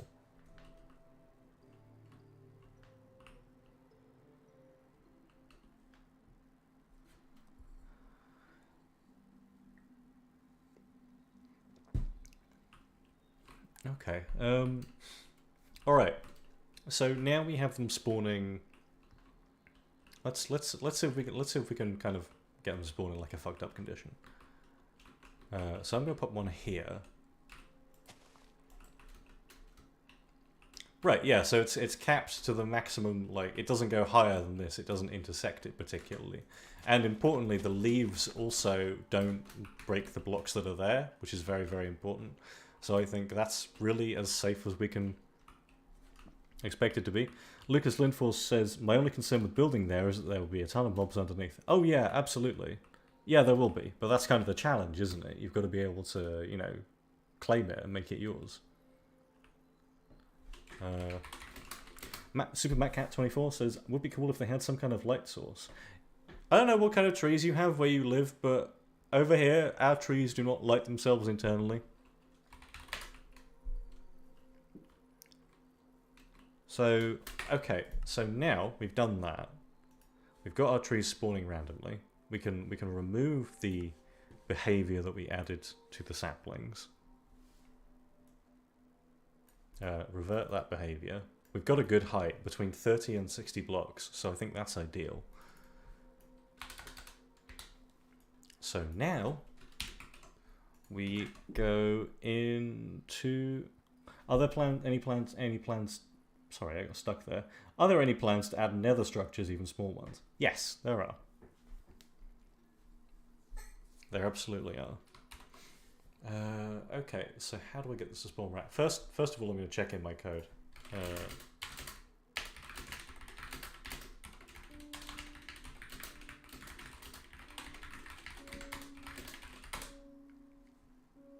Right, so now I've checked in my code, so that's not going to go anywhere. Hey Jonk, wouldn't it be cool to make the chance of the fireflies spawning out of the big trees bigger so that they light up a bit but not necessarily a light source? I don't know if that really makes, like, sense, to be honest. Okay, so... Decorator. We want the chunk decorator overworld, which will allow these trees to spawn bigly. So... This code is horrendous at the moment. This is the worst code in the world, and we will be fixing it eventually. But at the moment, you've just got to fuck around with this to make it, to, you know, get the spawn effect you want. But it's a very long and ugly method that we do need to replace. So where's the tree code? Will there be more overworld structures? Oh yes, absolutely. Absolutely, but all like ruins and things like that. There's not going to be anything that is like alive. We very much don't want to add anything like that.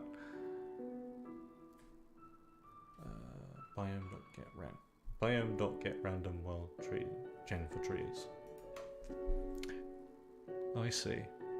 Okay, so this basically determines what trees should spawn for a given biome. Okay, so this is where we want to add it, actually. Get random world gen for trees. Okay, so I want this to spawn in rainforests.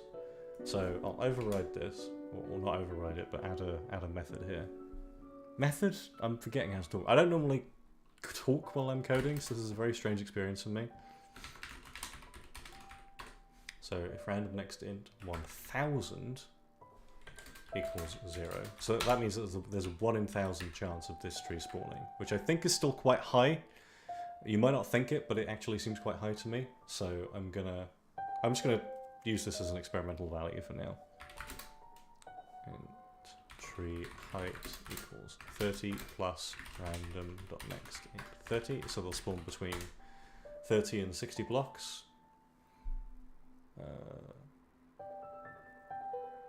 If random next int 10 equals 0, return new world feature tree. World feature spooner tree round. Oh shit, that doesn't need to be in the constructor, does it? That's bad, actually. That's very bad. Because it's already got the XYZ value, hasn't it? Okay, interesting. Right, so... What are you guys planning to make the theme of this update? We don't do update themes. Too much effort. We don't want to be consistent.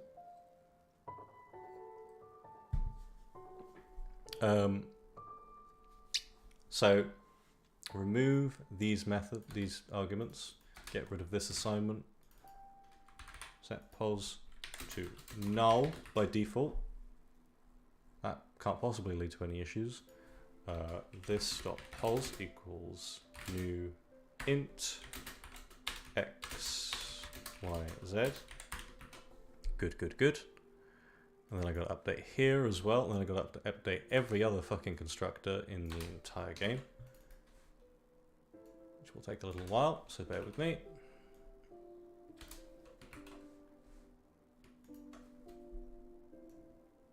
This is just refactoring work, because I made a silly decision when porting this code over.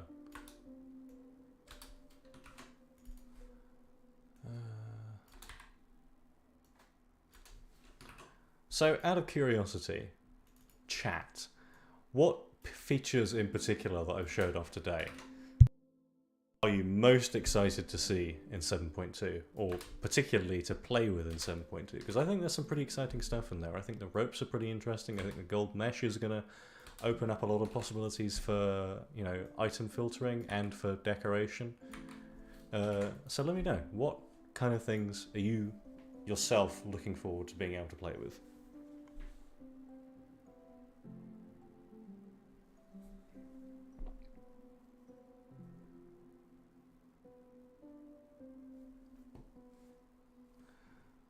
What have we got? Gold meshes, rope, coloured trapdoors, marigolds particularly. Okay, we got some marigold hype in the chat. That's fun. Large trees. I'm glad the large trees are popular. Sometimes I start on working on things and I have no idea whether they're going to be well received or not. So it's nice to see that people are like, yeah, give us big trees. It's what the people want. It's very it's very nice to have that kind of confirmation.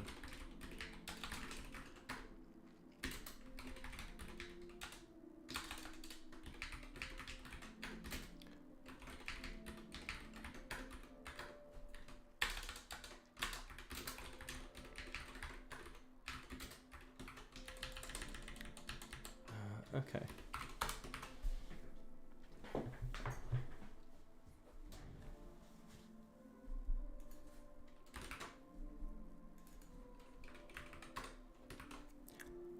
Yeah, I just fixed it. Thanks, Cookie. Midford says, is 7.2 going to improve color correction / bloom performance? There's no performance issues with color correction in particular. I agree the bloom is kind of scuffed, but as far as I know, color correction is absolutely fine.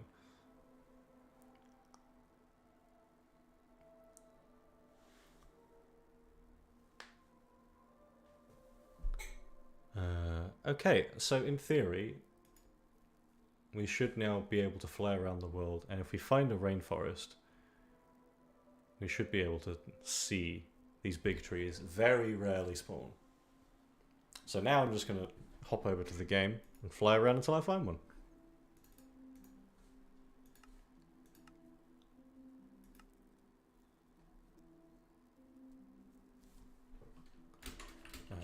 Seems like we're in a little bit of a cold area at the moment, so I'm going to do a little bit of biome locate, Minecraft, overworld, rainforest, 1920, 1920, oh, 256, 1920. I love the biome locate command. Took me a while to figure out how to actually add it, but now I have. It's like, oh, crash. What is crash? Why is crash? Oh, it's this fucking thing. It's the Minecraft alpha Tim sort bug. Why am I getting that? That's insane. Maybe it's because I teleported.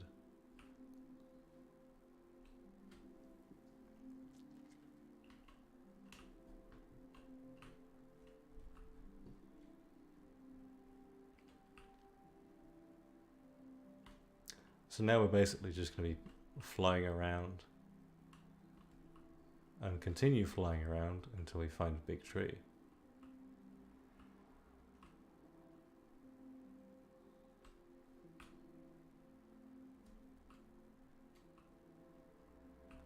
I'm getting pretty tired, so I think once we find a big tree, we are going to kind of end the stream, I think. Just because like it's you know it's 8 PM here. I've been streaming for a couple of hours and I don't know. I kind of fucking hell. Look at this terrain. Test world, best world. Look at this. It's absolutely insane. Don't mind the lighting errors.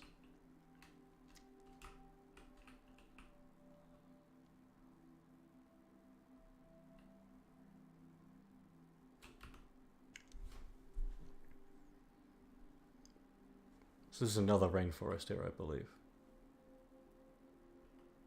Is it? Is it rainforest? It's a slight rainforest. Okay. The important thing about rainforest is they have a lot of trees, as you would expect. So the odds of the, 1 in 1,000 ticker actually ticking through and giving us the big tree that we need is fairly high.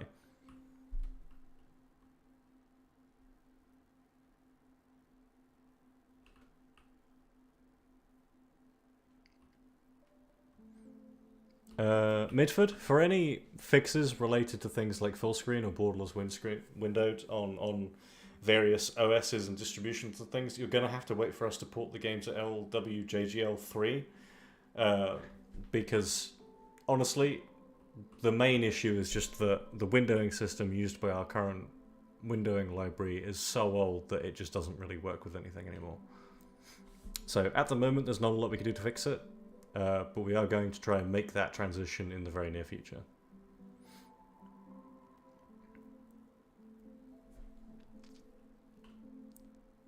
Besides, you're a Linux user, you should be used to things not quite working at this point. Kidding. Kidding. Please don't come after me.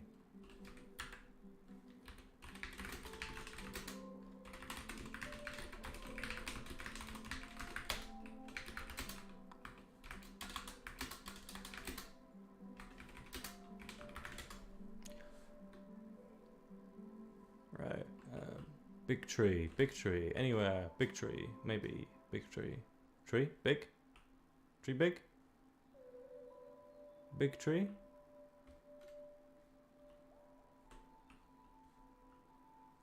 This is kind of the problem with procedurally generated worlds, is that, like, once you've added something to the world, unless it's really common, trying to actually find it can be a massive pain in the ass. Change the world so it's only rainforest biome. It's a good idea, actually. I'll do that. I need to add, like, single biome worlds. I really do. Right, so I'm going to temporarily modify this so that the only biome that spawns is... the only biome that spawns is rainforest. So if I go to world type overworld, I can change the chunk generator. No, not the chunk generator. The biome provider. Where is it? Oh, it's in the subclass, isn't it? World type overworld extended. Return new biome provider single biome. Biome. Rainforest. 1.5, 1.5, 1.5. And voila. With that single line change, now the only thing that will be returned from this is single biome worlds. This is like completely refactored from beta 1.7.3. To do this in vanilla beta 1.7.3 would be much clunkier. So I'm glad we have the ability to do this in a much more streamlined way. Let me switch back over to Minecraft. Did I tease big trees in the showcase channel? Yeah, they're a little far back, like a couple of posts back. If you look, you should be able to find them pretty easily. Right, so we should now only see rainforests appear. Are we in a rainforest? We are. Beautiful. Okay. So now our rolls should be pretty good. Oh, fuck me.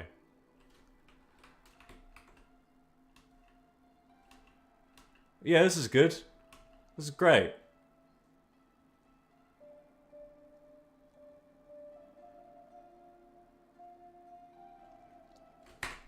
Software development, everyone. Give me a moment, I'll fix that. Oh dear. Yeah, the trunk is set to log oak mossy and the leaves are set to log oak. Leaves oak. Software development is very hard.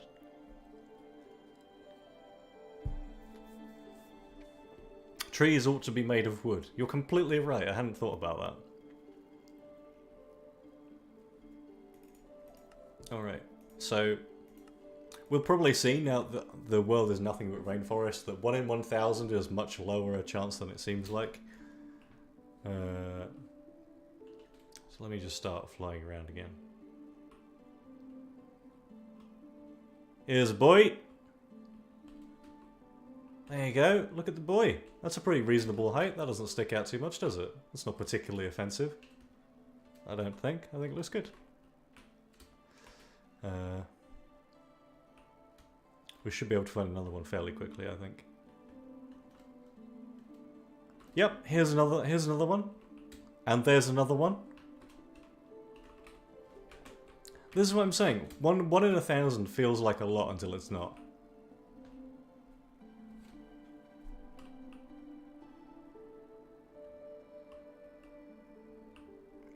The boring plush says, "I wonder how you figure out which world is which with it all called New World." Ah, well, you see, I just go to the newest one. There's another one. There's another one. There's another one. There's another one. There's another one. There's another one. 1 in 1,000.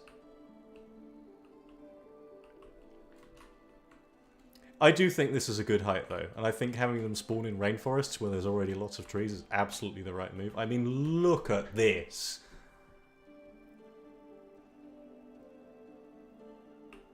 This absolutely slaps. Don't you think? There's another one.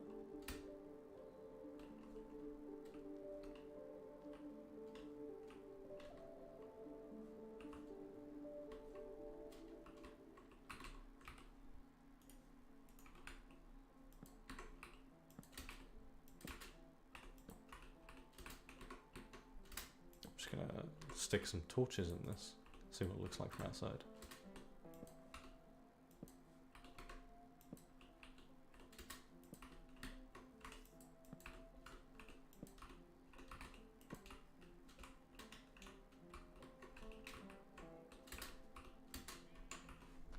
I mean, look at that.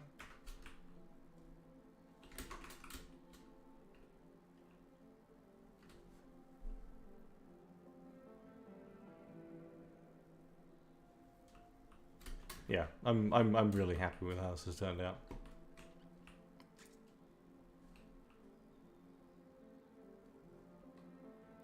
And that's the smallest they can go, I think, which is not particularly large at all. So I think I think that is our range essentially, from that to that, which I think is a pretty good range, to be honest. I'm probably going to bias it so the larger ones are a lot rarer and the smaller ones are more common. Can we, just for testing, make the logs in the tree glowstone? You know, just to see. I don't know what we would be seeing exactly, but sure. Hang on.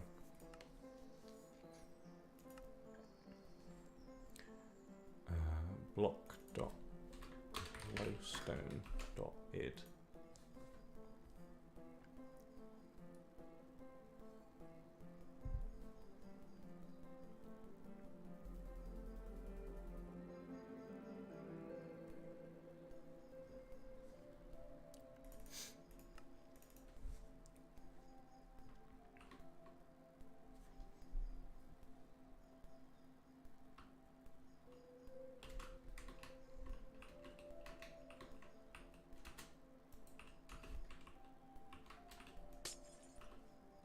Oh, the lighting is a bit dodgy, isn't it? Ah, there we go. I mean, that's neat. It's just, it looks fully illuminated, which is kind of exactly what I expected. I mean, it's nice, don't get me wrong. This is not ideal. I think I need to, like, find a way to sync these a little bit. Oh yeah, the tiling on glowstone is utter garbage, but that may actually be intentional, given, like, these lines seem fairly, like, obvious. I would imagine that is intentional on Notch's part. Okay. Alright. I think that's it. So, thank you all for coming. I hope that this stream has been, like, vaguely entertaining and interesting, and perhaps even, you know, taught you some things or got you more hyped for Better Than Adventure 7.2. I like doing these little development live streams. I like showing them when we have stuff to show. I tend to do one like once an update kind of thing. So this will probably be the last one before 7.2 comes out. But yeah, thank you all very much for watching, and I shall, you know, you shall hear from us again soon, hopefully.